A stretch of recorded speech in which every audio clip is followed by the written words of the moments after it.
must be from India, right? Actually, I'm South African. South African? But you look Indian. That is a question I get asked more times than I can count. At airports, at border checks, in classrooms, and across dinner tables, especially while living here in China. Each time, it opens the door, not just into conversation, but it allows me to share a little bit about my history. It gives me the chance to explain that I am a part of a story often untold. It is a story that begins between 1860 and 1911, when my ancestors left India, not by choice, but as indentured laborers, bound for the sugarcane plantations on the east coast of South Africa. They boarded ships with contracts, not dreams. Many hoped to return home. Most never did. Instead, they stayed, they planted roots, and they gave rise to generations. One of those branches is me. Today, over 1.7 million people of Indian descent live in South Africa. Yet much of the world don't even know that we exist. Why? Because history doesn't always make the headlines. But the truth is, colonialism has stitched together the fabric of nations, threading Indian lives into places like Trinidad, Fiji, Mauritius, and yes, South Africa. My identity is a tapestry woven from those threads.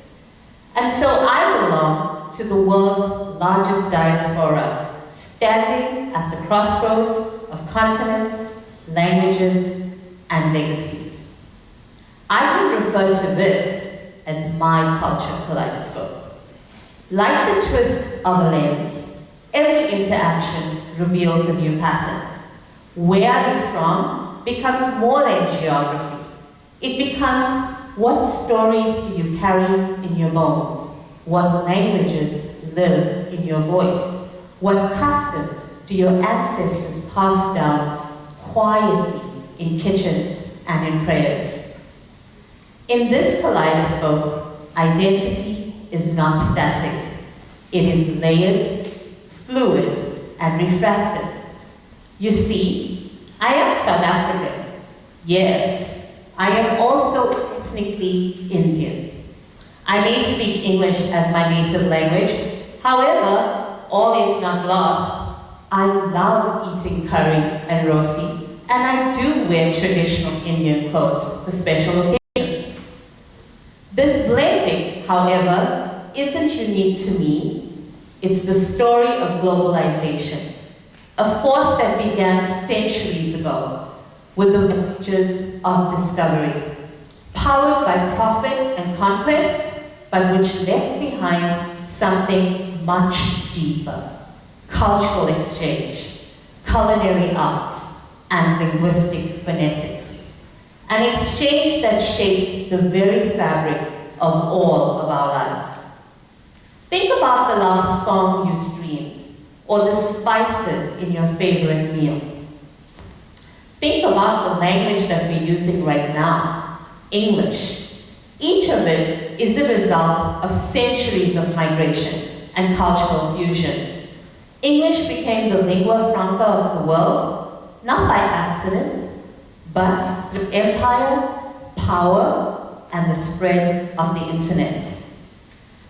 Culture has played a pivotal role in the soundscape of music, through its instruments, rhythms, themes, and performance styles.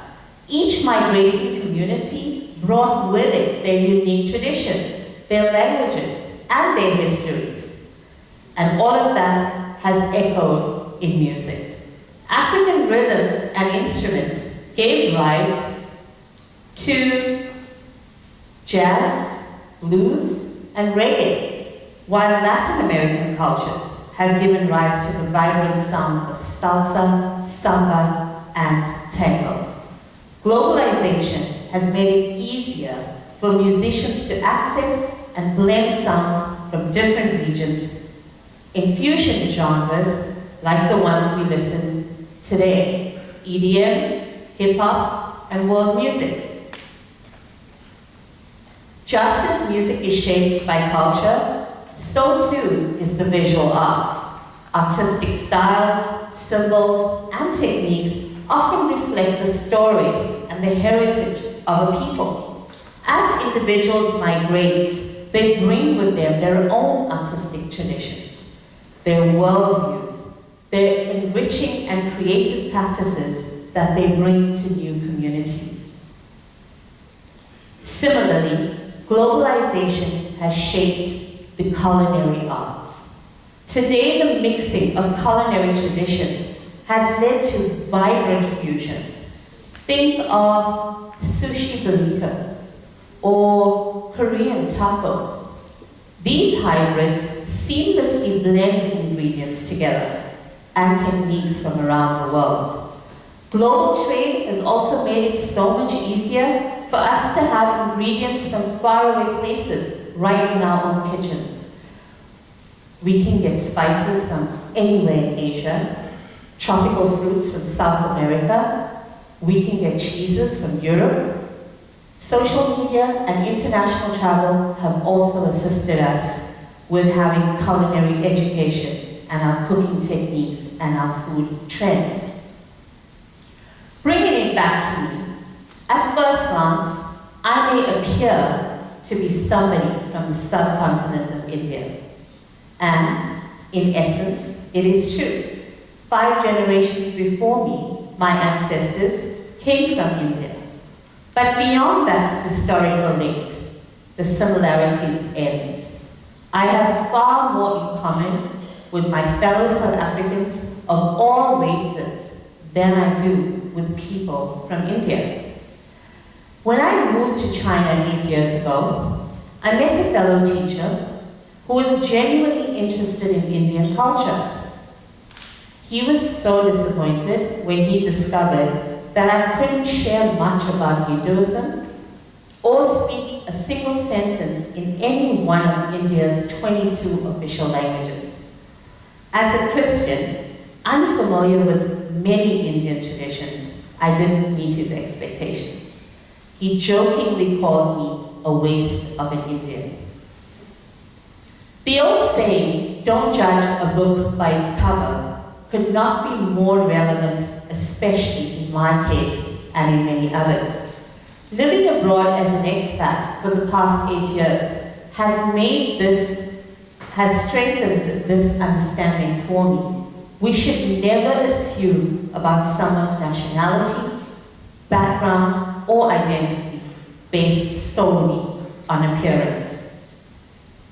So, what was it like growing up in a country as diverse as South Africa? I was born during apartheid, a time when all races were strictly segregated. I encountered people of different races, but we didn't live in the same neighborhoods, nor did we attend the same schools. My school, like many others, was made up entirely of Indian students and Indian teachers. As a child, this seemed very normal to me. But as I moved on to high school, I began to understand the political tensions and the international pressures that were mounting on South Africa's ruling government to dismantle the system of apartheid. I knew of Nelson Mandela, and I knew that he was imprisoned for 27 years. When I was in grade 10, he was released. South Africa was now on the brink of radical transformation. In 1994, our country held its first democratic election. And one of the proudest moments of my life was when I was able to cast a vote for the first time as a person of color for the political party that I believed would make meaningful change in my country. Thanks to Mr. Mandela's leadership, South Africa avoided the civil war that many predicted would erupt. Instead, we emerged as what Archbishop Desmond Tutu called the Rainbow Nation. Where differences once divided us, we now strive to celebrate it. Regardless of race, language, or background, we are united by our shared identity. The phrase, "our blood is green," is famously used by our national rugby team, the Springboks. And this captures the spirit perfectly. There are those who may see me as an anomaly, but in South Africa, I make perfect sense. My identity fits naturally into a society that has long embraced culture kaleidoscope with pride and resilience. As we honor the past, we step into a future that is just as bold, bright, and beautifully diverse. In the words of Maya Angelou, we all should know that diversity makes for a rich tapestry, and we must understand that all the threads of the tapestry are equal in value no matter their color. We cannot turn back time, and as a South African of Indian descent, I wouldn't want to. The mosaic of migration, memory, and identity has shaped who I am, and I walk forward shaped by every thread of that journey. Thank you.